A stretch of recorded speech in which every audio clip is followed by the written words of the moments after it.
A millionaire was moved and wanted to repay the poor boy who saved his daughter's life. But when the boy waved his hand to leave, the millionaire panicked and shouted.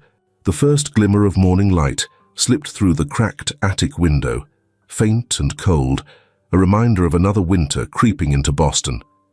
Timothy stirred on the lumpy mattress pressed against the wall.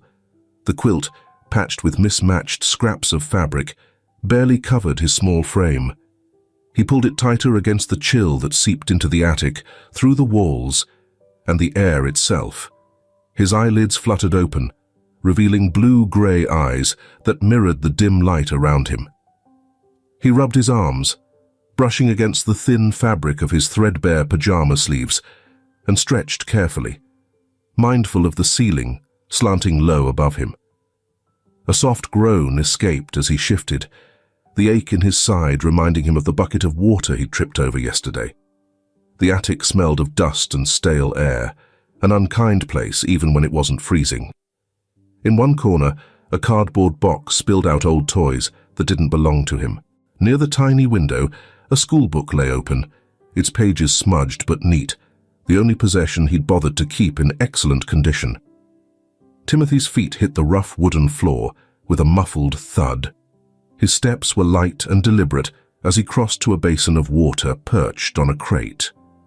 The water stung his hands with its icy touch as he splashed his face. His reflection in the murky shard of mirror propped against the wall didn't startle him anymore. His unkempt brown hair, his pale skin, the shadows under his eyes. He looked older than 8, but smaller somehow, as if life had folded him inward, making him smaller than his years. Downstairs, the groan of floorboards and muffled voices cut through the silence. Brittany's sharp tone carried first, barking orders Timothy didn't need to hear to know. She'd want the kitchen spotless before breakfast. She always did. Timothy pulled on a pair of too small jeans, the hems frayed where his ankles pushed against the cuffs, and layered 2 shirts for warmth. His sneakers, caked with last week's mud, waited by the attic door. The kitchen was dim when Timothy descended the narrow staircase, its corners shadowed and cold like the rest of the house. A mop leaned against the wall, and the smell of yesterday's soup clung to the air. He grabbed the mop and set to work, his movements precise and swift, as if scrubbing away Brittany's ire before she had the chance to voice it. By the time she appeared in the doorway, her robe cinched tightly and a cigarette perched in her fingers, Timothy had cleaned the counters and swept the floor. Brittany's eyes flicked to him, then to the mop bucket. "You missed a spot by the stove," she said flatly, exhaling smoke. Timothy nodded and turned back to the mop without a word. He could feel her gaze lingering, assessing his silence, looking for a reason to snap. But she didn't. Instead, she left the room with a swish of her robe, her muttering fading as she climbed the stairs. He exhaled, tension easing from his shoulders. For now, he was invisible. Joshua came next, shuffling in with his heavy boots and permanent scowl. He grunted at the sight of Timothy and grabbed a mug off the counter, filling it with day-old coffee. He didn't speak, but as he passed, his elbow brushed against Timothy's shoulder, deliberately rough. "You're not worth the air you breathe," Joshua muttered under his breath. Timothy's grip on the mop tightened, but he kept his eyes on the floor. He'd learned long ago not to respond. When the clock in the hall chimed 7, Timothy set the mop aside and retrieved his school bag from under the kitchen table. The straps were worn, and the zipper stuck when he pulled it closed. He slung it over his shoulder and slipped out the back door without a word. The streets of Boston greeted him with their usual cacophony of life. Cars honked, vendors shouted, and the cold wind bit at his face. Timothy walked quickly, blending into the flow of commuters and school children. His small stature let him weave unnoticed between adults rushing to catch the train or buy their morning coffee. The city felt alive in a way the house never did, its energy buzzing under every sound and movement. Timothy's pace quickened as the familiar brick building of his school came into view. Inside those walls, he wasn't just the boy who never smiled, or the shadow underfoot. In school, Timothy could disappear in the hum of other voices, the rustle of notebooks, and the scratch of pencils. His teachers didn't ask too many questions, and his classmates left him alone. It wasn't much, but it was peace. He pulled the heavy door open, the warmth of the school's hallways brushing over his face. For a few hours, at least, he could forget about Joshua and Brittany. School was a place where the world didn't press so hard against his chest. It was the only place that felt close to safe. The city skyline outside the window glowed faintly, a dull halo of light against the encroaching twilight. Across town, Paul Hamilton stood at the edge of his study, one hand gripping the back of a leather armchair, the other holding a tumbler of scotch. The liquid caught the dim light as he swirled it absently, his gaze fixed on nothing in particular. The room was cavernous, but suffocatingly still, its walls lined with dark oak shelves that sagged under the weight of too many unread books. A fire flickered weakly in the stone hearth, its warmth barely reaching Paul as he stood in his own shadow. A soft knock broke the silence. "Daddy?" Anne's voice drifted in, tentative but curious. Paul set the glass down on the desk, its sharp clink echoing through the quiet. He turned, forcing a smile, as his 5-year-old daughter pushed the door open, her golden curls catching the firelight. She was clutching a stuffed bear by one arm, its fur worn to a dull beige. "Anne," he said, his voice gentle but low, "shouldn't you be in bed?" Anne stepped into the room, her bare feet padding softly against the Persian rug. "Grandma said I could come see you. She said you looked sad." Paul exhaled slowly, his chest tightening. "Did she now?" Anne nodded solemnly, her blue eyes, a mirror of her mother's, studying him with a quiet intensity that made him ache. She climbed onto the chair he'd been gripping moments ago and hugged the bear tightly. "Can I stay for a little?" she asked, tilting her head. "Just for a bit," he replied, sinking into the chair beside her. The firelight caught the faint streaks of grey at his temples, adding years to a face already etched with grief. Anne rested her head against his arm, her presence a delicate contrast to the heaviness that clung to him like smoke. "Daddy, do you miss Mommy?" Paul's throat tightened, and he struggled to find his voice. "Every day," he said finally, his words measured, deliberate. "Me too," she murmured, her small hand reaching for his. "Grandma says she's watching over us." Paul swallowed hard, nodding. "Grandma's a wise woman." "Do you think she'd like Mr. Bear?"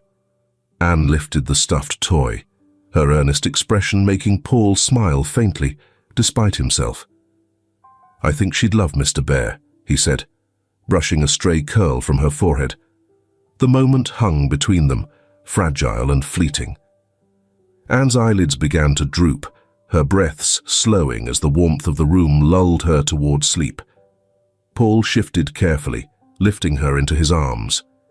She was light as air, her weight no burden, but the memories she carried in her resemblance to Natalie weighed him down. He carried her upstairs, past the photographs that lined the hallway walls. Each frame told a story. A wedding day frozen in time, a glowing Natalie holding a swaddled newborn, a younger Paul laughing with a woman who seemed to complete him. But his steps faltered briefly at one photo, the smallest of the lot, half hidden behind the others. It was an image of the child they had lost, a baby boy with wide eyes and a tiny birthmark on his hand. Paul couldn't bring himself to touch the frame, let alone move it closer into view. In Anne's room, soft moonlight spilled across the pale walls, decorated with watercolor butterflies. Paul tucked her into bed, pulling the quilt up to her chin. She stirred slightly, her hand curling instinctively around his finger. "Good night, Daddy," she murmured sleepily, her voice a soft echo of Natalie's.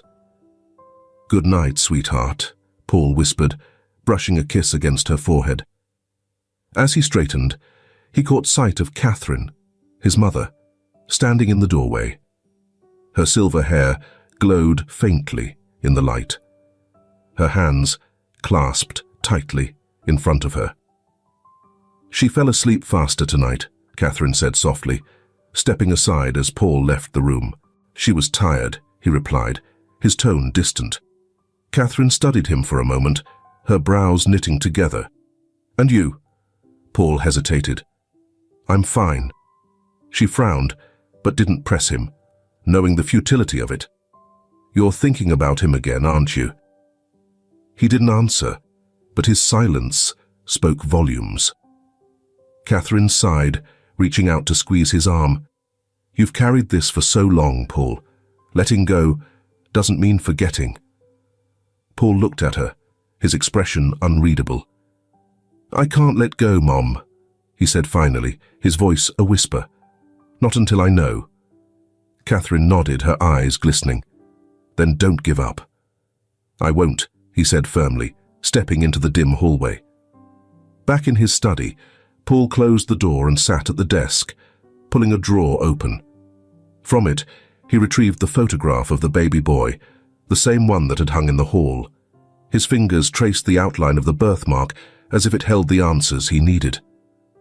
"I'll find you," he whispered, the words carrying the weight of a promise. The fire crackled softly, its embers casting shadows that danced across the room. And Paul sat there, staring at the photograph, as the night deepened around him. The streets of Boston were alive with their usual cacophony: honking cars, the scrape of boots on pavement, and vendors calling out their wares to the disinterested crowd. It was late afternoon, and the city seemed to shimmer under a thin veil of cold air. Timothy tugged his thin coat tighter against his chest, his breath forming small clouds that vanished as quickly as they appeared. In his hand was a wooden box filled with cheap trinkets, plastic keychains, mismatched socks, and colorful wristbands that promised luck, but gave none. Brittany's voice still echoed in his ears, sharp and clipped, as she shoved the box into his hands that morning. "Sell them all, or don't bother coming home tonight," she'd hissed, her fingers digging into his shoulder. Timothy's stomach grumbled, but he ignored it. He had no money for food, not until he finished selling enough to satisfy Brittany. He moved down the sidewalk, weaving through the crowd, his small frame barely noticeable among the adults rushing to their destinations. "Keychains! 2 for $1, he called out in a voice that barely carried. A few people glanced at him, but quickly turned away, their faces hard and uninterested. As he rounded a corner, his eyes caught a flash of gold, curls bouncing as a young girl darted toward the street, her bright red coat a beacon against the grey. She didn't see the car speeding toward her. Timothy's heart jumped into his throat. "Watch out!" he yelled, dropping his box as he sprinted forward. His hands grabbed the girl's arm just in time, yanking her back onto the curb. The car whooshed past, its horn blaring, leaving behind a gust of icy wind. The girl stumbled, but didn't fall, her wide blue eyes blinking up at him in stunned silence. "Are you okay?" Timothy asked, breathless. The girl nodded slowly, then broke into a smile. "You're fast," she exclaimed, her voice high and clear, a stark contrast to the chaos around them. "I didn't even see that car." Timothy released her arm, stepping back. "You shouldn't run into the street like that," he said, his voice quiet but firm. "I wasn't running," she insisted, brushing her curls from her face. "I was chasing my glove. See?" She held up a small mitten, its red fabric clutched triumphantly in her hand. Before Timothy could respond, a man's voice cut through the noise. "Anne!" The girl turned, waving cheerfully. "Daddy, I'm here."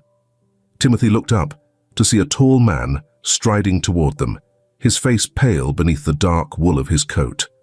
The man's expression softened when his eyes landed on Anne, but there was still a shadow of fear lingering there. "Anne," I told you to stay close, the man said, kneeling to inspect her. Are you hurt? Nope, Anne chirped, pointing to Timothy. He saved me. Paul Hamilton's gaze shifted to Timothy, his sharp eyes narrowing slightly as he took in the boy's disheveled appearance. The too thin coat, the scuffed shoes, the raw red of his hands exposed to the cold. Thank you, Paul said, his voice steady but warm. That was brave of you. Timothy shrugged, his gaze dropping to the sidewalk. It's nothing. It's not nothing, Paul insisted. He reached into his pocket. At least let me give you something for— I don't need anything, Timothy interrupted, taking a step back. His fingers curled into fists at his sides, the weight of his hunger pressing against his pride. Paul hesitated, his hand frozen mid-motion. His eyes fell to Timothy's clenched hands, and for the briefest moment, he caught sight of something, a faint mark on the boy's palm, a shape that seemed achingly familiar. The boy noticed the man's gaze and quickly shoved his hands into his pockets. I have to go, Timothy mumbled, bending to retrieve his fallen box. Wait, Paul said, his tone softer now. What's your name? Timothy paused, gripping the box tightly.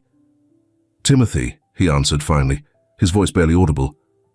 Timothy, Paul repeated, the name lingering on his tongue as though it were a clue to a mystery he hadn't yet solved. Do you live nearby? Timothy didn't answer. Instead, he turned and slipped back into the crowd, his small figure disappearing before Paul could say more. Paul remained where he stood, his thoughts swirling. Anne tugged on his sleeve, her bright smile unbothered by the near miss. Daddy, can we get hot chocolate now? Paul nodded absently, his gaze fixed on the direction Timothy had gone. Of course, sweetheart, he said, taking her hand. But even as they walked away, the boy's name and the glimpse of that faint birthmark stayed with him, an itch at the back of his mind that refused to fade. For Timothy, the encounter was already a blur, just another moment in a long, cold day. But for Paul, it was something else entirely, a spark of curiosity, a faint glimmer of hope. The wooden door slammed behind Timothy as he stepped into the dimly lit house. The air inside was heavy, stifling, carrying the faint, acrid scent of cigarette smoke and unwashed laundry. Brittany was in the kitchen, her sharp features illuminated by the flickering overhead light. Her eyes narrowed as she spotted the box of trinkets in Timothy's hands. That's it, she snapped, striding toward him. Her voice was cold, cutting through the silence. How many times do I have to tell you? Sell them all, or don't come back. Timothy flinched, his fingers tightening around the box as though it could shield him from her anger. I tried, he stammered. People didn't want to buy today. Excuses, Brittany hissed, grabbing the box and rifling through it. She threw it onto the counter, its contents spilling out with a clatter. Joshua, she bellowed. Heavy footsteps descended the stairs. Joshua appeared, his tall frame looming over Timothy. His expression was dark, his movements slow and deliberate, like a predator circling its prey. He's useless, Brittany said, gesturing toward Timothy. Can't even sell a few trinkets.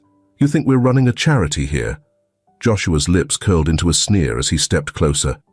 How hard is it to sell junk to suckers on the street? His voice was low, almost a growl. Without warning, his hand lashed out, striking Timothy across the side of his head. The boy stumbled, clutching the edge of the counter for balance. His ears rang, but he didn't cry. He never did.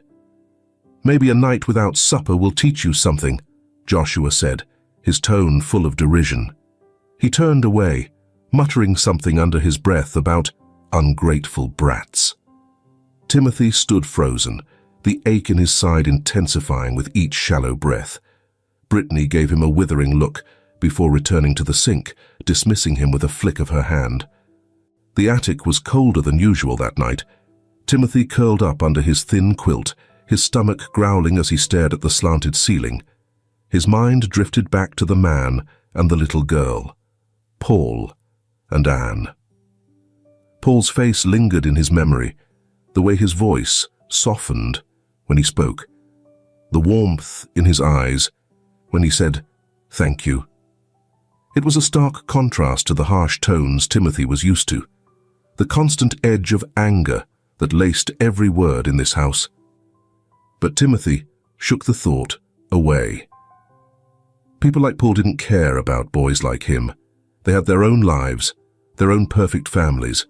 The kindness he'd seen in Paul's expression was fleeting, a momentary glimpse into a world that wasn't meant for him.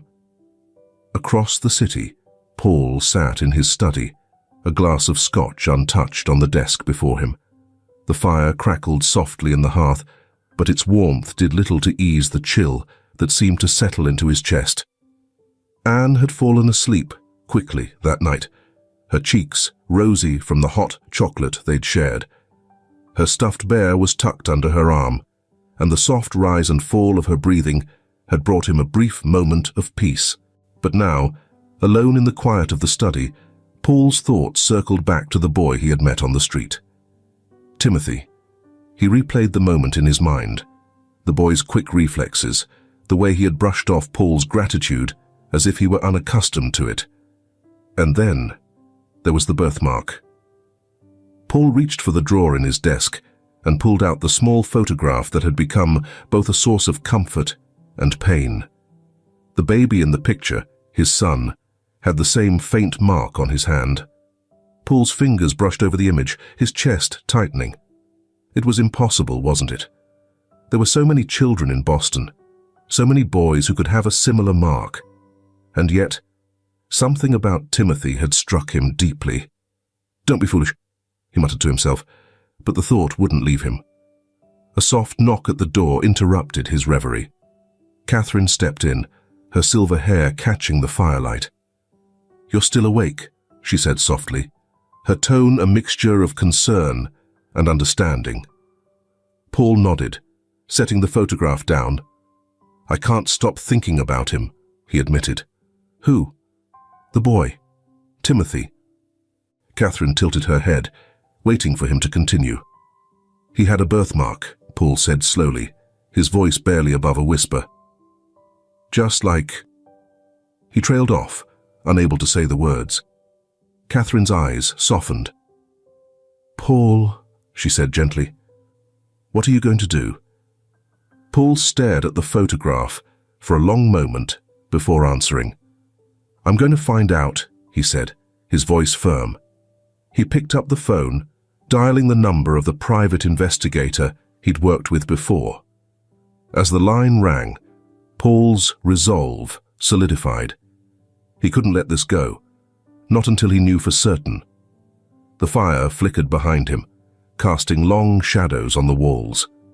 And as Paul waited for the investigator to answer, a spark of hope, fragile but persistent, took root in his heart. Night fell over Boston like a cold, black giant. After a few bells, what Paul had been waiting for came. Paul leaned back in his chair, the phone pressed to his ear, his voice steady, but edged with urgency. "David, I need you to find out everything you can about a boy named Timothy," he said.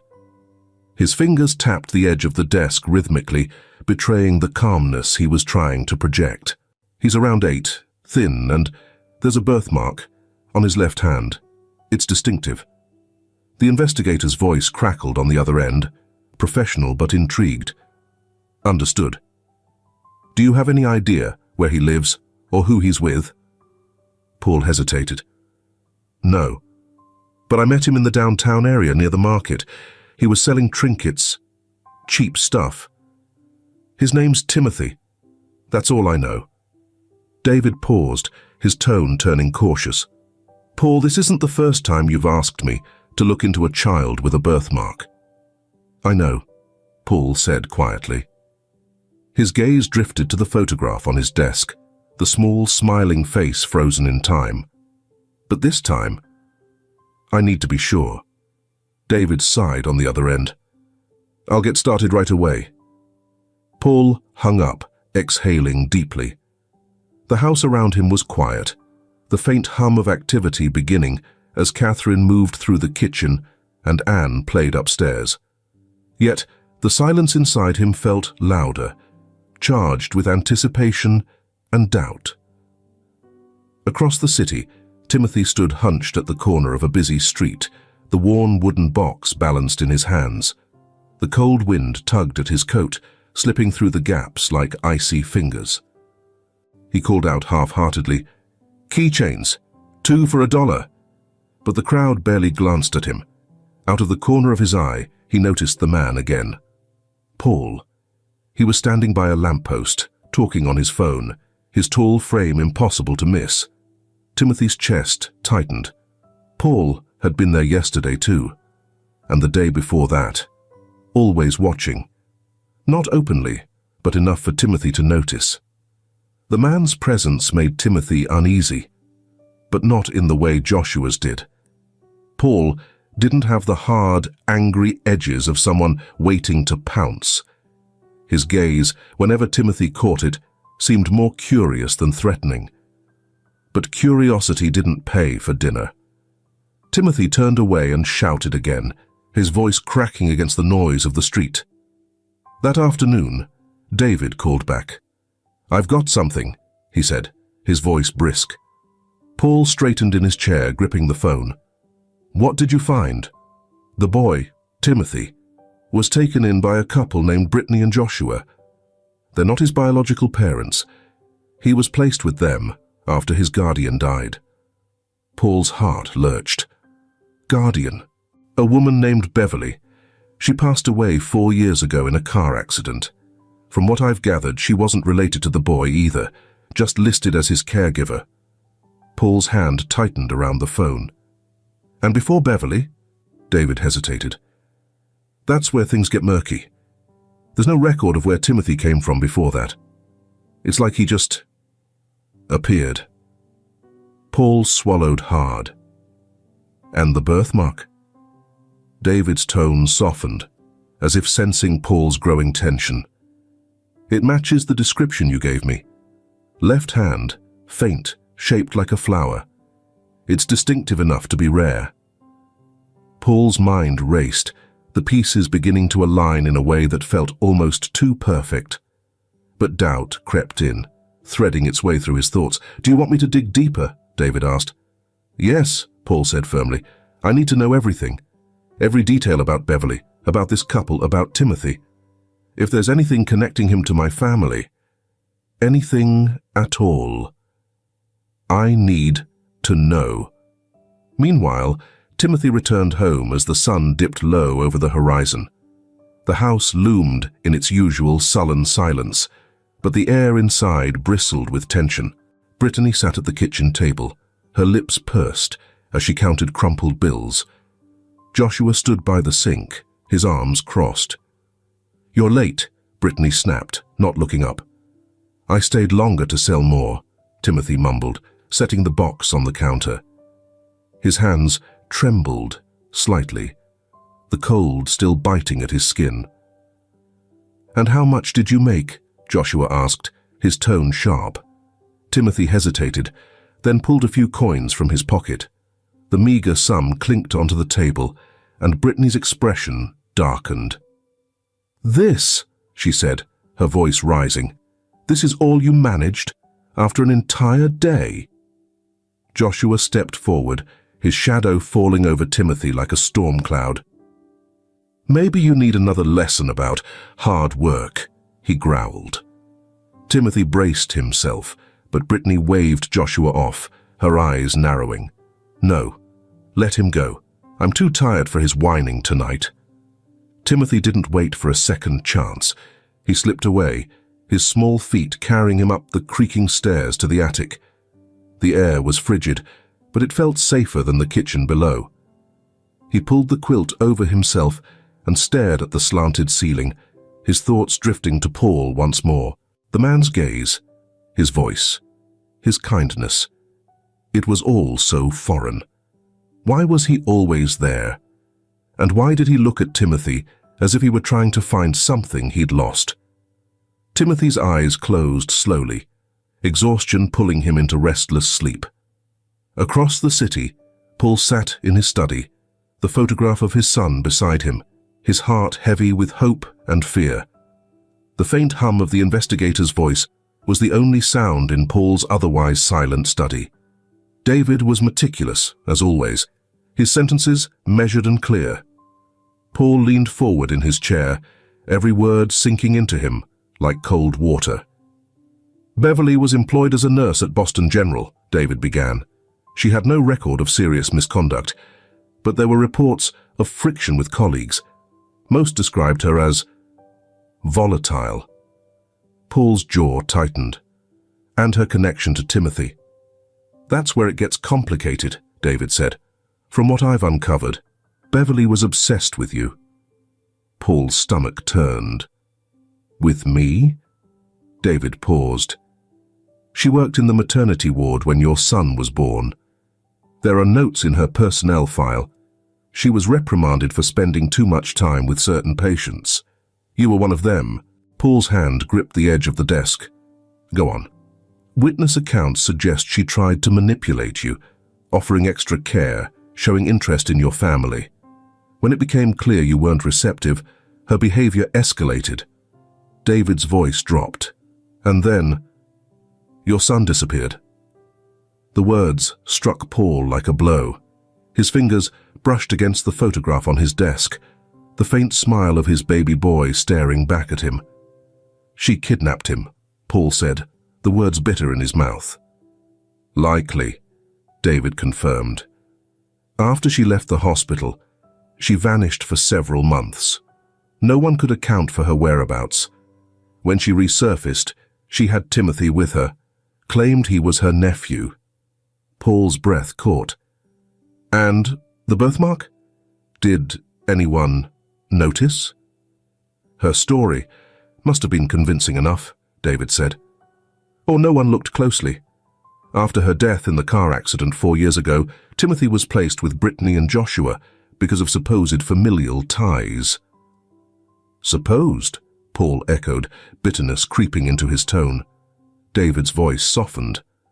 Paul, it's all circumstantial so far, but the pattern is undeniable. Beverly couldn't have children of her own. The timing, her behavior, the boy's appearance, it all points to one conclusion. Paul's throat tightened. He's my son. David hesitated. It looks that way. Paul closed his eyes, the weight of the revelation pressing against his chest. Keep digging, he said finally. I want everything. Details about Beverly, the accident, Brittany and Joshua's guardianship. I want to know exactly what happened to my son.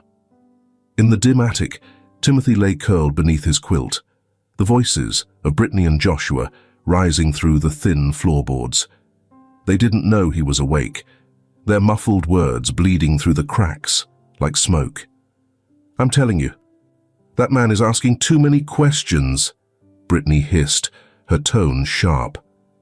Joshua's deeper voice followed. What does he care about some street kid? Maybe he's just some do-gooder trying to feel better about himself. You really believe that? Brittany shot back. He's been watching him. Twice this week, I saw him at the market.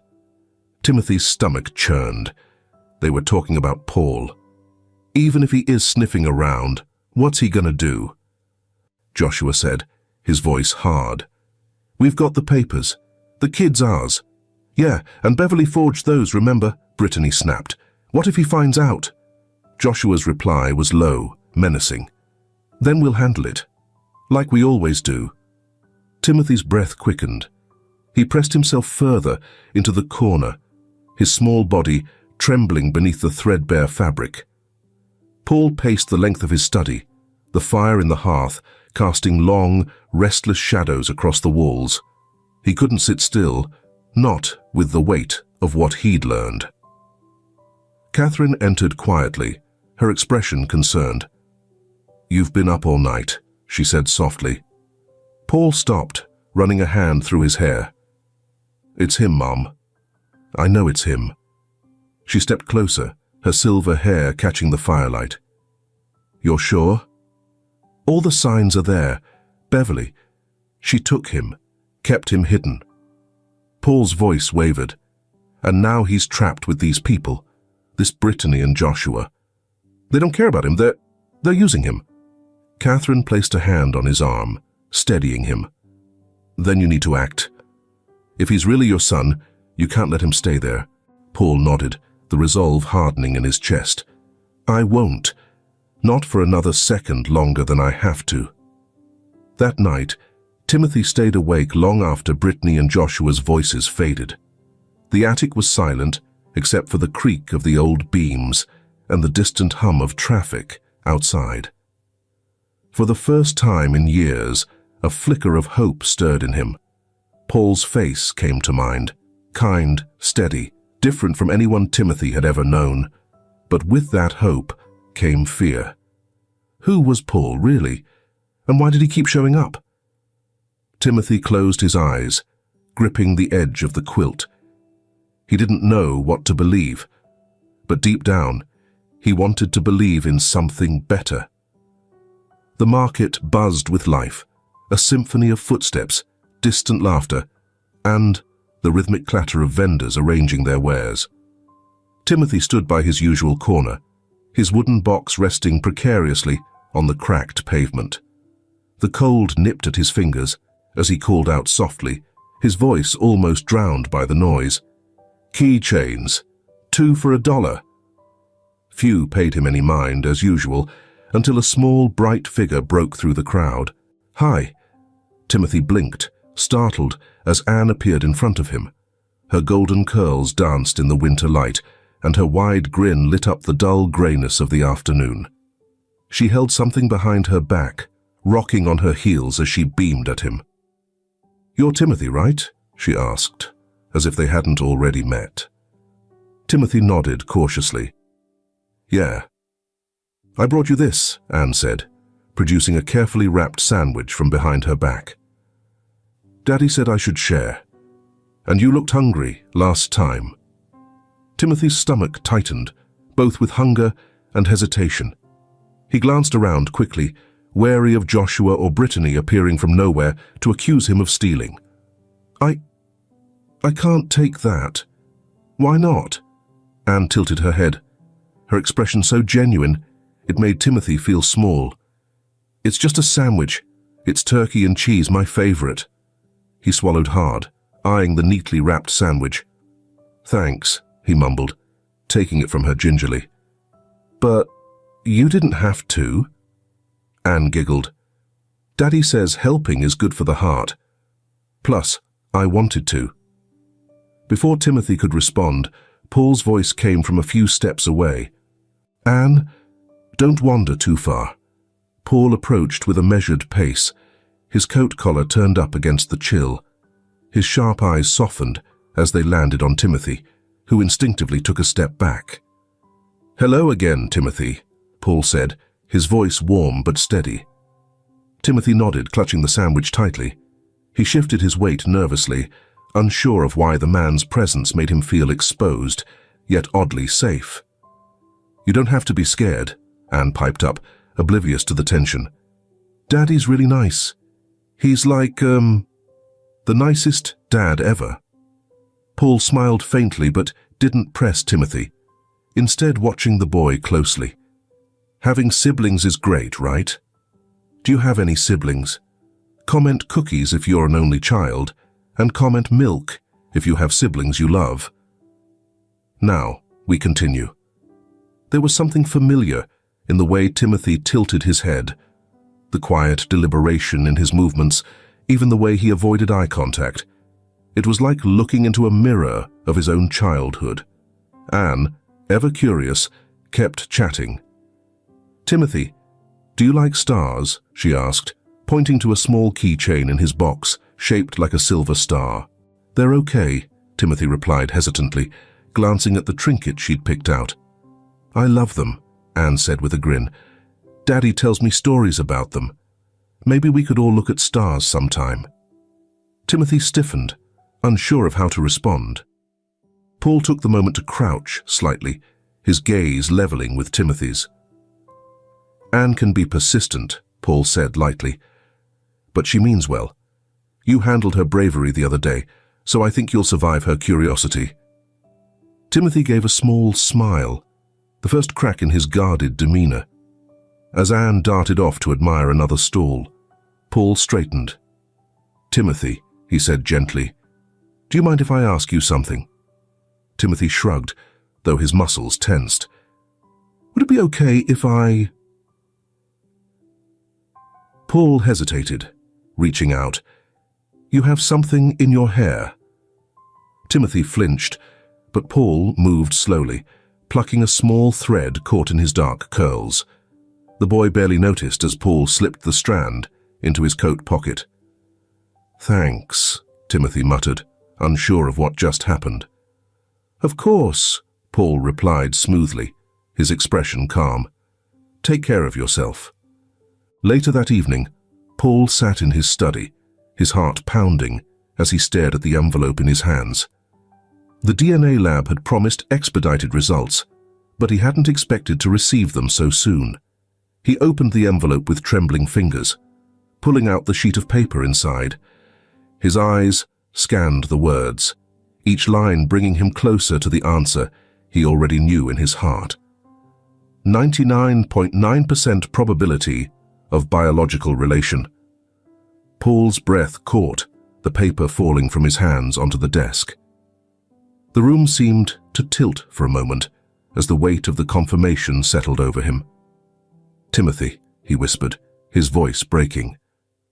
"It's really you." Catherine entered quietly, her gaze immediately catching the mix of emotions on Paul's face. "What is it?" she asked. Paul held up the paper, his voice trembling. "He's my son, Mum. He's my son." Catherine's eyes filled with tears as she crossed the room, placing a hand on his shoulder. "Then you know what you have to do?" Paul nodded, his resolve solidifying. "I'm going to bring him home." Paul's jaw tightened as he stared at the photograph of his son. He couldn't wait any longer. Picking up the phone, he called David. "I need to confront them," Paul said firmly. "Brittany and Joshua. Timothy is my son. I need to get him out of there." David's voice was calm but serious. "Are you sure you're ready for that?" "They won't give him up easily." Paul's resolve hardened. They don't have a choice. Meanwhile, in the attic, Timothy lay awake, his mind replaying the conversations with Anne. She was the first person who had ever treated him like a friend. He allowed himself to imagine what it would be like to have a life outside this house. A life where people were kind, where he didn't have to sell trinkets to survive, where he wasn't afraid. Meanwhile, in the attic, Timothy lay awake, staring at the ceiling. The sandwich Anne had given him sat half-eaten by his side, but the warmth of her kindness lingered longer than the food ever could. For the first time in years, Timothy felt something stir within him, hope. And though he didn't fully understand why, he thought of Paul and the way the man had looked at him. The house stood as it always did, weather-beaten and uninviting, its windows dull under the grey Boston sky. Paul parked his car at the curb, his hands gripping the steering wheel. He'd imagined this moment countless times since the DNA results had confirmed what his heart had already known. Now, standing on the threshold of the confrontation, his resolve was unshakable. He adjusted his coat, pocketed the folder containing the investigator's findings, and approached the door. A deep breath steadied him before he knocked firmly, the sound echoing through the small, grimy space inside. Brittany opened the door, her face twisting into a scowl the moment she saw him. "What do you want?" "I'm here to talk about Timothy," Paul said, his voice steady but commanding. Her scowl deepened and she shifted, partially blocking the doorway. "I don't know what you're talking about." "Don't lie to me," Paul said sharply, his tone cutting through her deflection. He held up the folder. I know everything. I know how Beverly kidnapped him from the hospital and lied about his identity. I know about the forged papers that handed him over to you and Joshua. And I know he's my son. Brittany's eyes widened for a fraction of a second before narrowing. You're crazy, she snapped. That boy is ours. We've raised him for years. Paul stepped closer, his towering frame forcing her back a step. Raised him, he demanded. You mean exploited him? I know what goes on in this house. He's not your son, and he never was. Before Brittany could respond, heavy footsteps thudded from the back of the house. Joshua appeared, his bulk filling the doorway behind her. What's going on here? He growled, his eyes flicking to Paul. Mr. Hamilton here thinks he's entitled to something, Brittany spat, folding her arms. Paul's gaze didn't waver as it shifted to Joshua. You've stolen years of my son's life. I'm here to take him back. Joshua's lips curled into a sneer. Take him back? You think you can just walk in here and demand something that's not yours? Paul's jaw tightened. He's not yours either, and I have the proof to back it up. He opened the folder, pulling out the DNA results and the investigator's report. He held them up, his voice cold and unyielding. These say otherwise. Joshua snorted, leaning against the doorway with feigned indifference. So what? You think a few papers are going to scare us? You think the courts will just hand him over because you've got some fancy report? Brittany, emboldened by Joshua's bluster, chimed in. You've got no idea what it costs to raise a kid. If you want him so badly, maybe you should start by paying us back. Paul's eyes darkened. This isn't a negotiation. You've used him long enough. That ends now. Joshua pushed off the doorframe, stepping forward. And what are you going to do if we don't play along? Call the cops. Good luck with that. We've got the paperwork to prove he's ours. Paul held his ground, his voice like steel. You don't scare me. I've already involved the authorities, and I've built a case against you. Abuse, neglect, fraud. It's all there. If you think I'm leaving here without him, you're mistaken. Inside the house, Timothy sat at the top of the stairs, frozen. He had been listening since the first knock, his small body tense as the voices below grew louder. He clutched the railing tightly, his mind racing as he pieced together what was being said. Paul's words echoed in his ears. He's my son. Could it be true? Timothy's heart pounded, a chaotic mix of fear and hope. He had always wondered why Paul kept appearing, why Anne was so kind, why there was something about Paul that felt safe. Downstairs, the argument escalated. Brittany's voice sharpened, cutting through the air like a blade. You've got no right to interfere in our lives. He's fine where he is. Paul's response was unwavering. Fine. He's selling trinkets in the freezing cold. He's scared to breathe in his own home. That's not fine. That's cruelty. Joshua took a menacing step closer, his fists clenched. Get out before I make you. Paul didn't flinch. Touch me, and you'll regret it. I've faced bigger threats than you. Timothy's small voice broke through the tension. Stop! All heads turned as he appeared at the top of the stairs, his face pale but determined. His wide eyes darted between Paul and the couple who had controlled his life for so long. What's going on? He asked, his voice shaking. Paul looked up at him, his expression softening. Timothy, he said gently, I'm here to bring you home. Brittany and Joshua exchanged a panicked glance, but before they could respond, Timothy spoke again. Home? Paul stepped forward, his voice steady but kind. Yes, to your real home, with me. Timothy's legs felt like jelly, and he gripped the railing tighter to steady himself. He didn't know what to believe, but for the first time the word home didn't feel so far away. Brittany's voice rose, shrill and desperate. "He doesn't know you. You think you can just show up and take him?" Paul turned to her, his tone calm but resolute. "I'm not leaving without him, and if you try to stop me, you'll have to answer to the law." Timothy's gaze locked on Paul's, his chest tightening as the man's words sank in. Was this real? Could he really have a father who wanted him? The room hung in heavy silence, the weight of the moment pressing down on everyone. Timothy's heart raced as he made a choice, one that would change his life forever. The courtroom was stark and impersonal, its high ceilings and muted colors amplifying the tension that filled the air. Paul sat at the plaintiff's table, his hands folded tightly in front of him. To his right was his attorney, a sharp-eyed woman named Marissa, whose reputation for dismantling dishonest defenses was well known.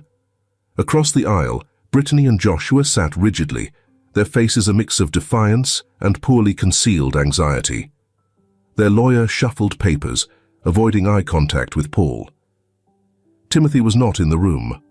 Paul had insisted on sparing him the first hearing, a decision that was both a relief and a source of unease for the boy. The judge, a no-nonsense woman with steel-grey hair, addressed the court. "This is a custody case between Mr. Paul Hamilton and Brittany and Joshua Simmons. The plaintiff alleges that the child, Timothy, is his biological son, taken under false pretenses and subjected to neglect and abuse." Marissa rose, her voice firm but calm. "Your Honor, we present irrefutable evidence of Mr. Hamilton's biological connection to Timothy through DNA testing. Additionally, we have documentation proving that the child's original guardian, Beverly Carter, forged legal documents to place him with the defendants after her untimely death." She handed a stack of papers to the bailiff, who delivered them to the judge. The judge scanned the documents, her expression unreadable. Brittany's lawyer stood next, clearing his throat nervously. "Your Honor, while the plaintiff's evidence may suggest a biological link, it does not negate the fact that my clients have cared for Timothy for years. They have provided him with a stable home."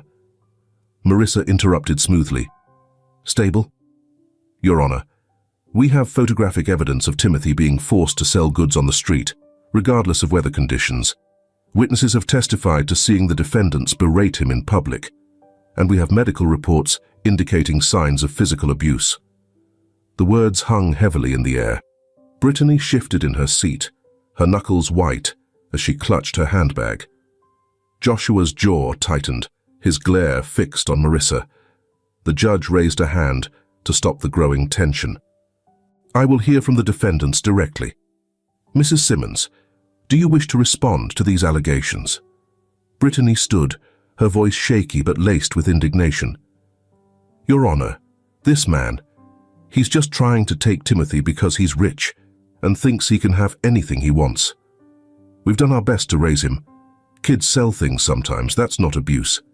And as for those medical reports, Timothy's a clumsy boy. He falls a lot. We've cared for him like he was our own." Paul's jaw clenched as he listened, but he kept his composure.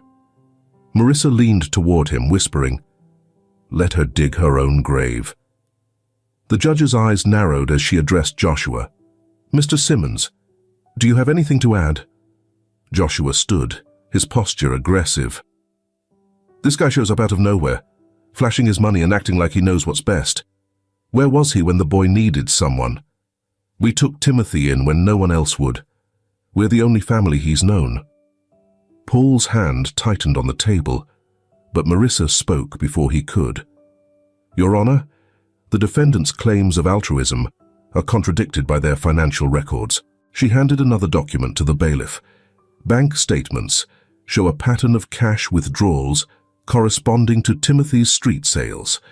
They've profited off his labor, not cared for him.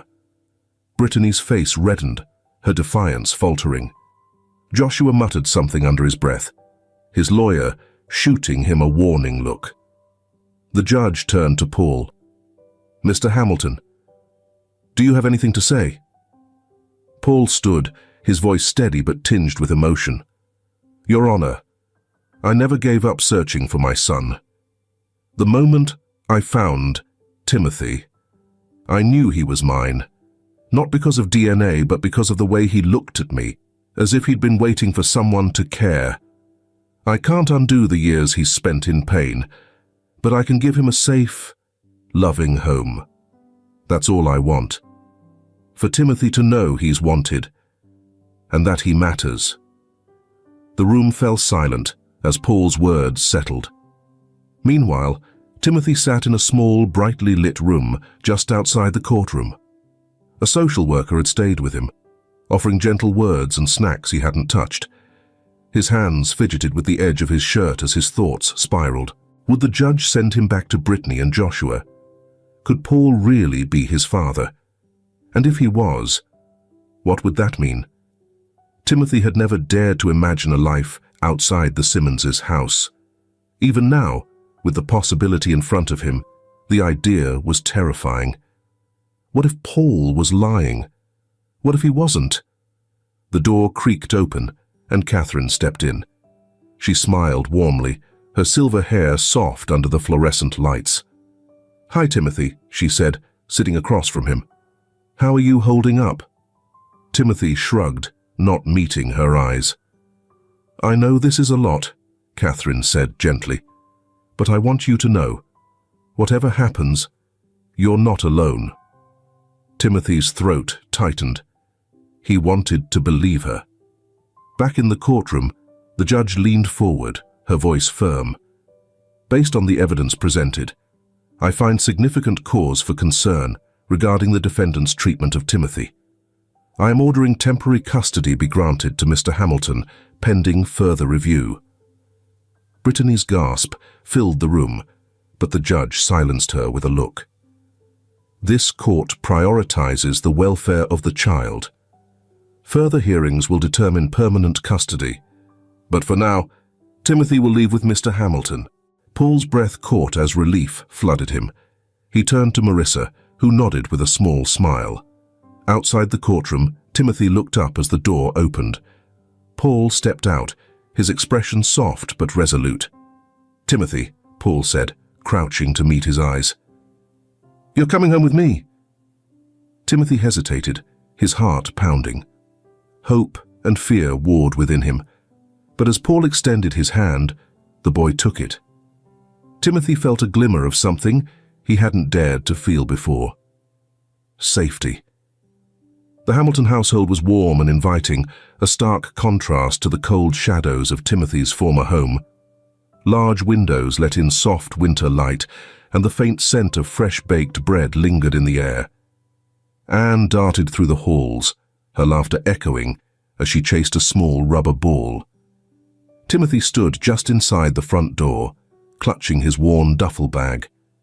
His wide eyes roamed over the spacious foyer, the gleaming floors, the plush rugs. It didn't feel real. Paul knelt beside him, his voice soft. "This is your home now, Timothy. Take your time." Timothy nodded, but didn't move. His chest felt tight, as if he didn't belong in such a place. A soft hand brushed his shoulder, and he turned to see Catherine smiling gently. "Let me show you to your room," she said. Timothy hesitated, glancing at Paul, who gave him a reassuring nod. He followed Catherine up the stairs, each step creaking slightly under his small weight. The room was unlike anything Timothy had ever known. A cozy bed sat against one wall, its quilt thick and colorful. Shelves lined another, filled with books and toys that looked untouched. A small desk faced the window, which offered a view of the snowy garden below. "It's yours," Catherine said, her voice kind. "You can make it your own." Timothy set his bag down near the bed but didn't sit. He felt like a guest, unsure of how to take up space.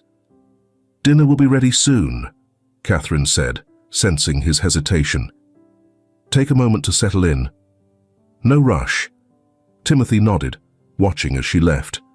The room seemed too quiet now, and he sat on the edge of the bed, his hands gripping the quilt. Paul peeked into the room a while later, knocking softly on the doorframe. Timothy looked up, but didn't speak. "Do you like it?" Paul asked, stepping inside. Timothy shrugged. "It's nice." Paul sat on the desk chair, keeping his distance. "It's yours, Timothy. Anything you need, just let me know." Timothy's gaze dropped to the floor. "I don't need much." Paul's chest tightened. "You deserve much more than this, you know." Timothy didn't answer. Paul leaned forward, his elbows resting on his knees. "Can I tell you something?" Timothy nodded hesitantly. "When you were a baby, your mum, Natalie, used to say you had the brightest eyes she'd ever seen. She'd hold you, and you'd look up at her like you already understood everything she was saying." Timothy glanced at Paul, his curiosity piqued. "She loved you more than anything," Paul continued, his voice soft. "We both did.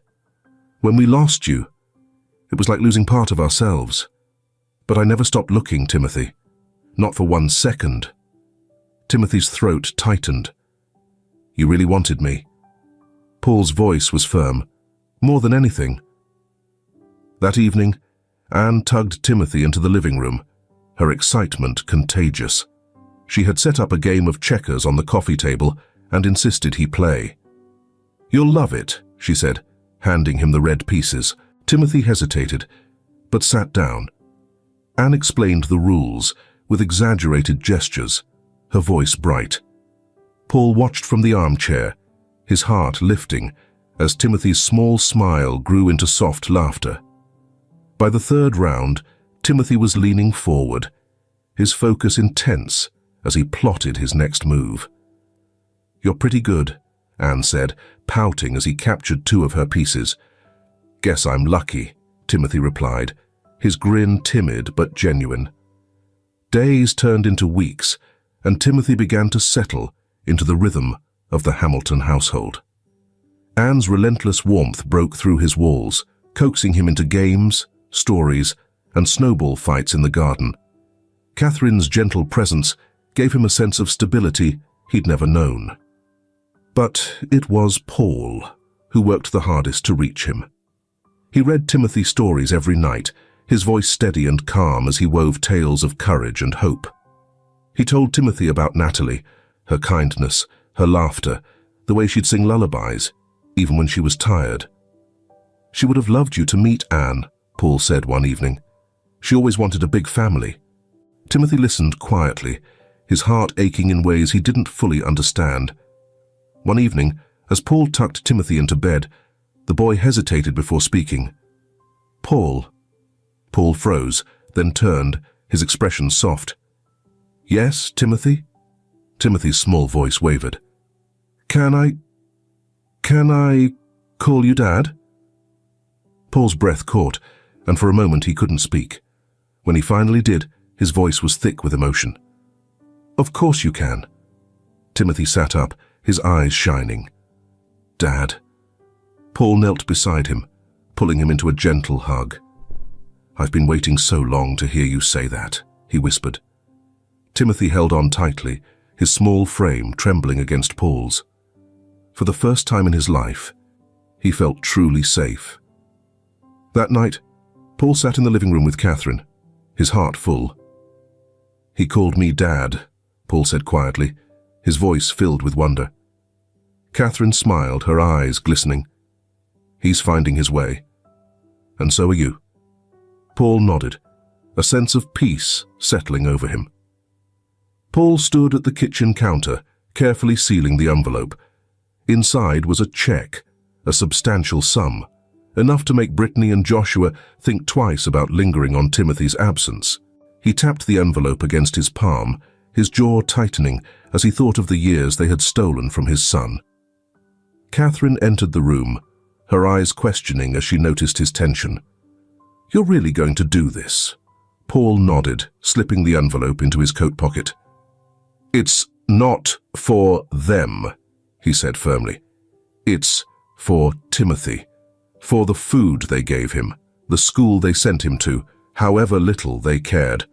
I don't want any loose ends tying him to that house. This is my way of ending it. Catherine hesitated, then placed a hand on his arm.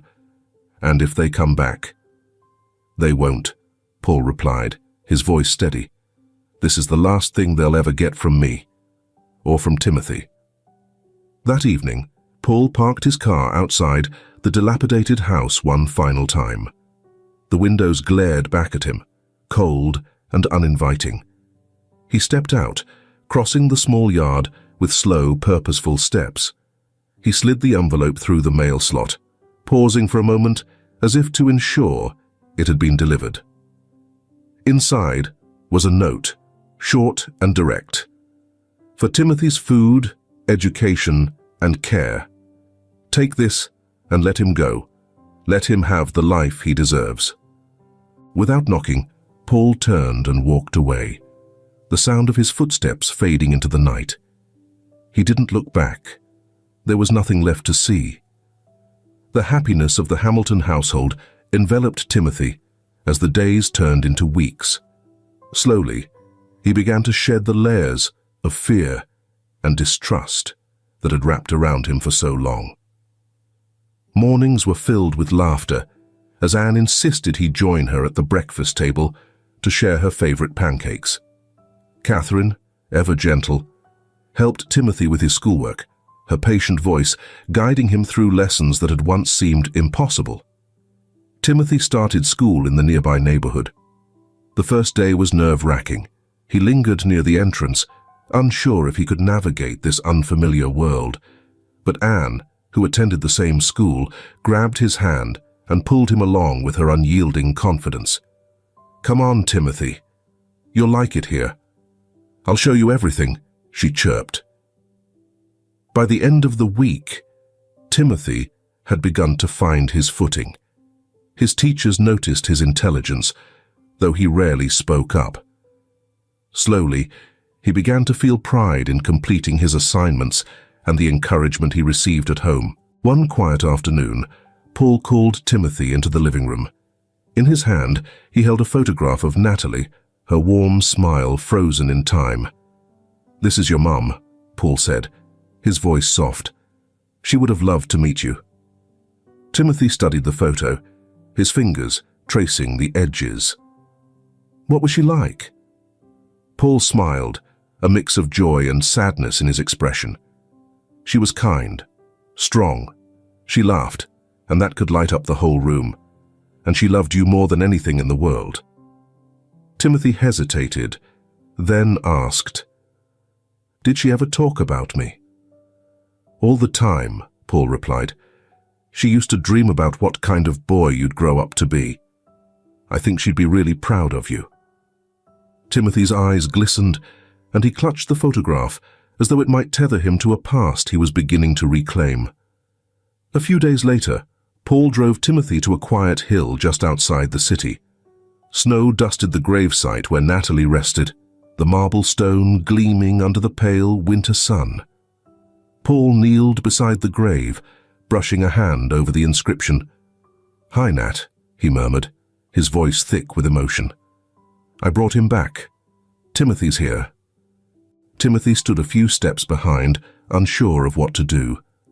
Paul motioned for him to come closer. "This is your mum," Paul said gently. "I wanted her to meet you." Timothy crouched beside Paul, staring at the headstone. "Hi, Mum," he said softly. I hope you're happy. I'll try to be a decent son." Paul's arm wrapped around Timothy's shoulder, pulling him close. "She already knows you are." For a long moment, they sat in silence, the weight of the past giving way to the quiet promise of a future filled with love. That evening, the Hamilton family gathered in the living room. A fire crackled in the hearth, its warmth filling the cozy space. Anne was sprawled on the floor, a board game spread out in front of her. Catherine sipped tea from her favorite porcelain cup, and Paul sat nearby, his gaze soft as he watched his children. Timothy sat at the coffee table, a pencil in his hand and a sheet of paper in front of him. He was drawing, a habit he'd picked up in the quiet moments of his new life. When he finished, Anne peered over his shoulder.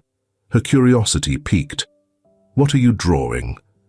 Timothy hesitated, then turned the paper to show her. It was a picture of the four of them, Paul, Catherine, Anne, and Timothy, standing in the snow, the Hamilton home in the background. "That's us," Anne exclaimed, clapping her hands. Timothy smiled shyly. "Yeah, it's my family." Paul's heart swelled as he glanced at Catherine, who wiped a tear from her eye. "You got it exactly right," Paul said, his voice filled with quiet pride. Timothy felt the weight of belonging settle comfortably around him. He wasn't just a visitor here. He was home. If this film touches your heart, leave your mark with a like, and don't forget to subscribe to our channel to explore more meaningful stories with us. Share your feelings with us and tell us your own stories. Every word you share is a building block that helps create our strong and enduring community. Together, we'll create a warm space where everyone can share and connect. Finally, don't miss the incredible stories coming your way soon. We're always here to bring you the best selections, full of deep values, yet entertaining. See you there.